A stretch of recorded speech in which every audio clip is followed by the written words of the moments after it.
Christmas की पूर्व संध्या पर सर्द घाटी में बसा एक शहर उत्सव के दिन के आगमन का बेसब्री से इंतजार करता था। 12 वर्षीय एमिली, एक जिज्ञासु और निडर लड़की, अपने चरमराते पुराने घर की रहस्यमय अटारी की खोज करने से खुद को नहीं रोक सकी।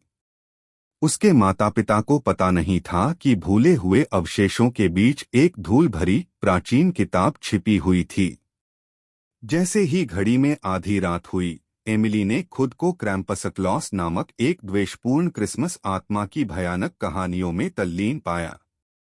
किंवदंती है कि वह हर 100 साल में दुर्व्यवहार करने वाले बच्चों को दंडित करने के लिए उभरते थे। उत्सुक होकर एमिली ने चेतावनियों को नजरअंदाज कर दिया और ऐसे प्राणी के विचार का मजाक उड़ाया। क्रिसमस की सुबह शहर एक भयावह दृश्य के साथ जाग उठा।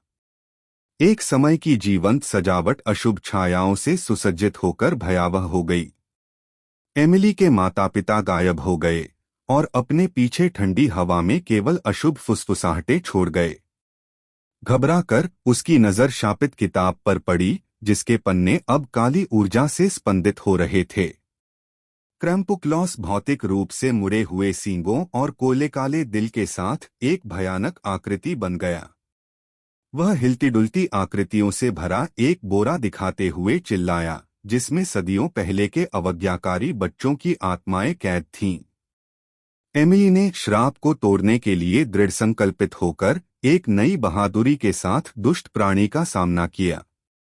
एक रोंगटे खड़े कर देने वाली मुठभेड़ में उसने किताब के भीतर के रहस्यों को उजागर किया, एक छिपे हुए मंत्र की खोज की।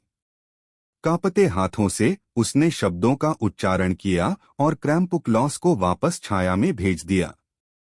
शहर सामान्य स्थिति में लौट आया, लेकिन एमिली हमेशा के लिए बदल गई। उसने अपने द्वारा उजागर किए गए निषिद्ध ज्ञान का भार उठाया। जैसे जैसे साल बीतते गए, अटारी में धूल जमा हो गई, जिससे क्रिसमस की काली कहानी छिप गई जो शहर के विनाश का कारण बन सकती थी।